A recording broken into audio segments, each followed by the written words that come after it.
এই সূরা ইখলাসের ফজিলত মর্মার্থ বুঝেছেন গ্রাম্য এক সাহাবী। উনি আমার নবীর দরবারে আসলেন, এসেই নবী করিম সাল্লাল্লাহু আলাইহি ওয়াসাল্লামের কাছে সূরা ইখলাস সম্পর্কে বলতে লাগলেন।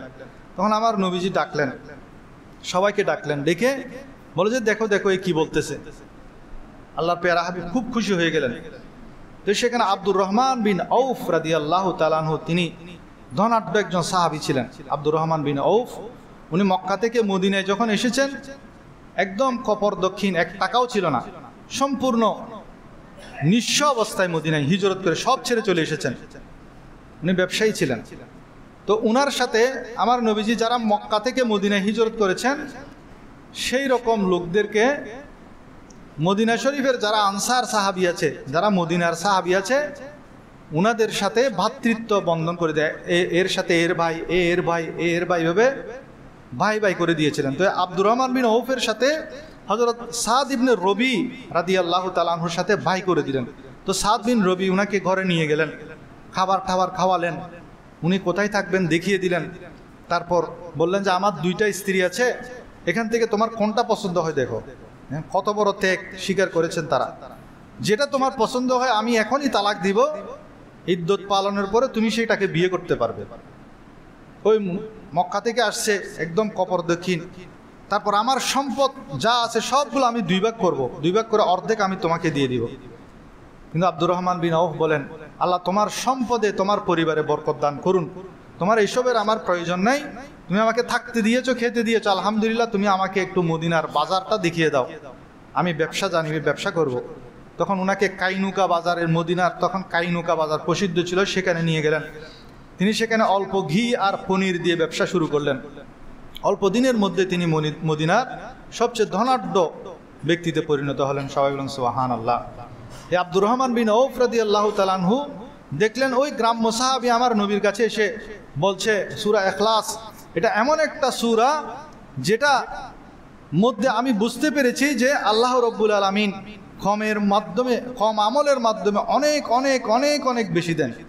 উনি সূরা ইখলাসের মর্মার্থ বুঝেছেন এবং এই সূরা ইখলাসের মধ্যে আল্লাহ রাব্বুল আলামিন নিজের পরিচয় দিয়েছেন এবং এই সূরা ইখলাসের প্রচার করেছেন 1,25,000 পয়গাম্বর। এই সমস্ত পয়গাম্বর দুনিয়ার মধ্যে এসেছে শুধু আল্লাহর পরিচয় নিয়ে না, আল্লাহর পরিচয় দিয়েছেন, তারা আল্লাহকে চিনিয়েছেন। এই কথাগুলো যখন শুনছেন, একজন গ্রাম থেকে এসেছে, কিছু জানে না একজন, তার মুখ থেকে এই কথাগুলো শুনে আমার নবীজি খুব আনন্দিত হলেন, খুশি হয়ে গেলেন। আব্দুর রহমান বিন আউফ সেটা লক্ষ্য করলেন, গিয়ে আমার নবীর কানে কানে বলেন, ইয়া রাসূলুল্লাহ, এই ব্যক্তি, গ্রাম্য ব্যক্তি যে সূরা ইখলাসের মর্মার্থ বুঝেছে, আপনি সেটাতে এত খুশি হয়েছেন যে সেটা দেখে আমি মনে মনে নিয়ত করেছি যে আমি তাকে একটা কি দিব, উট দিব। আমার ঘরের মধ্যে একটা গাভী উট নিয়ে আছে, সেটা আজকে অথবা কালকে কি করবে, বাচ্চা দিবে। আরব দেশের একটা রীতি হলো যে ঘরের মধ্যে উটনি বাচ্চা দিবে সেই ঘরের মধ্যে সেটার জন্য তারা অপেক্ষা করে, কারণ উটনি বাচ্চা দিলে ঘরের মধ্যে আর দুধের অভাব হয় না। আব্দুর রহমান বিন আউফ বলেন, এই ধরনের একটা উটনি আমি তাকে দিয়ে দিব, দান করব খুশিতে।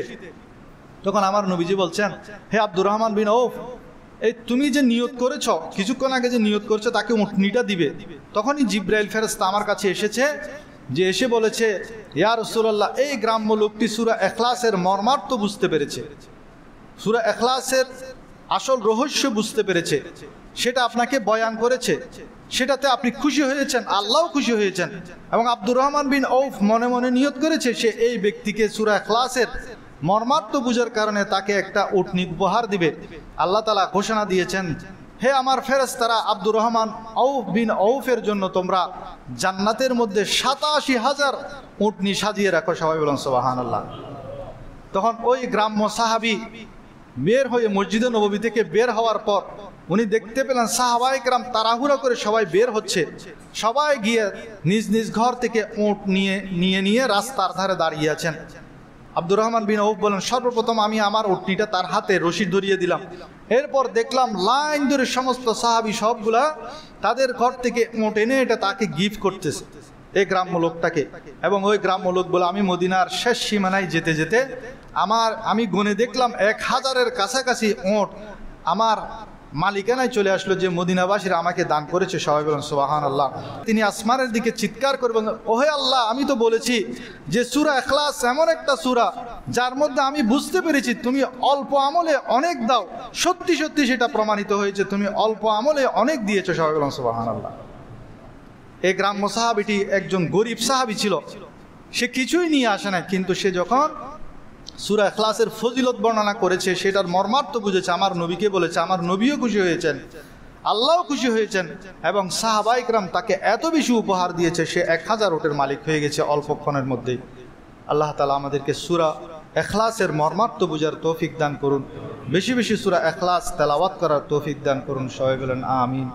এই আব্দুর রহমান বিন আউফের ব্যাপারে আম্মা জান আয়েশা সিদ্দিকা রাদিয়াল্লাহু তাআলা আনহার একটি হাদিস আছেন।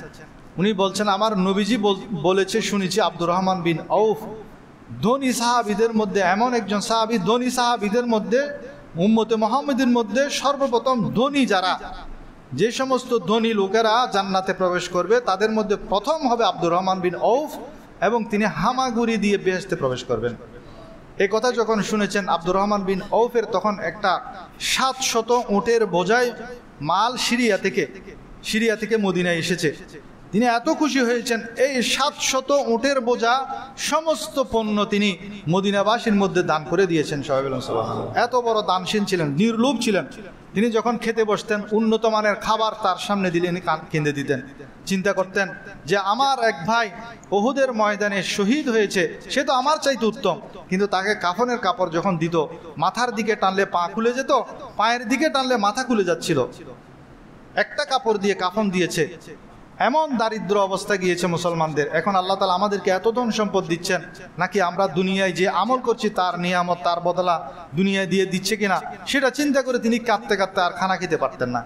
যদিও ধনাঢ্য ছিলেন, যদিও ব্যবসায়ী ছিলেন, যদিও তিনি প্রচুর সম্পদের মালিক ছিলেন, কিন্তু আল্লাহর ভয় অন্তরে ছিল। সেজন্য তিনি জান্নাতি সাহাবীদের একজন সাহাবী হতে পেরেছেন। আশারায়ে মুবাশশারা যে 10 জন সাহাবী জান্নাতি ছিল, তাদের মধ্যে একজন হলো হযরত আব্দুর রহমান বিন আউফ রাদিয়াল্লাহু। ধনী মুসলমানদের মধ্যে সর্বপ্রথম জান্নাতে প্রবেশ করবেন, আল্লাহর পেয়ারা হাবিব বলেন তিনি হামাগুড়ি দিয়ে জান্নাতে প্রবেশ করবেন। সবাই বলেন সুবহানাল্লাহ। এক সাহাবী, গরিব সাহাবী, আমার নবীকে এসে দারিদ্রতার অভিযোগ করলো। তখন আমার নবীজি তাকে বললেন, সে ছোটখাটো ব্যবসা করত, তাকে একটি আমল শিখিয়ে দিলেন। বলো, তুমি যখনই ঘরে প্রবেশ করবে, বিসমিল্লাহি ওয়াসসালাতু ওয়াসসালামু আলা রাসূলিল্লাহ, এটা আমার নবীকে সালাত এবং সালাম দিয়া আমার উপর দরুদ এবং সালাম প্রেরণ করবে। যখনই তুমি ব্যবসা প্রতিষ্ঠানে যাবে, সেখানেও বলবে বিসমিল্লাহি ওয়াসসালাতু ওয়াসসালামু আলা রাসূলিল্লাহ, এরপর সূরা ইখলাস পড়বে। তো সেই সাহাবী বলে যে আমি এই আমলটি শুরু করে দিলাম, যখনই আমি ব্যবসা প্রতিষ্ঠানে যেতাম বিসমিল্লাহি ওয়াসসালাতু ওয়াসসালামু আলা রাসূলিল্লাহ এবং সূরা ইখলাস পড়তাম। ঘরের মধ্যে গেলেও যতবার যেতাম ততবার আমি বিসমিল্লাহি ওয়াসসালাতু ওয়াসসালামু আলা রাসূলিল্লাহ এবং সূরা ইখলাস পড়তাম। খুব অল্প দিনের মধ্যেই আমি আমার গ্রামের মধ্যে, আমার এলাকার মধ্যে সবচেয়ে ধনাঢ্য ব্যক্তিতে রূপান্তরিত হলাম। সবাই বলেন সুবহানাল্লাহ। এই ছোট্ট আমলটি করবেন, যখনই ঘরে যাবেন ঘরবাসীদেরকে সালাম দিয়ে, এটা তো সুন্নত। এরপরে বিসমিল্লাহি ওয়াসসালাতু ওয়াসসালামু আলা রাসূলিল্লাহ, আমার নবীর উপর দরুদ সালাম পড়ে একবার সূরা ইখলাস পড়বেন। যাদের ব্যবসা আছে, ব্যবসা প্রতিষ্ঠানে গিয়েও এই আমলটি করবেন। যারা চাকরিতে গেছেন, সেখানে গিয়েও এই আমলটি করবেন।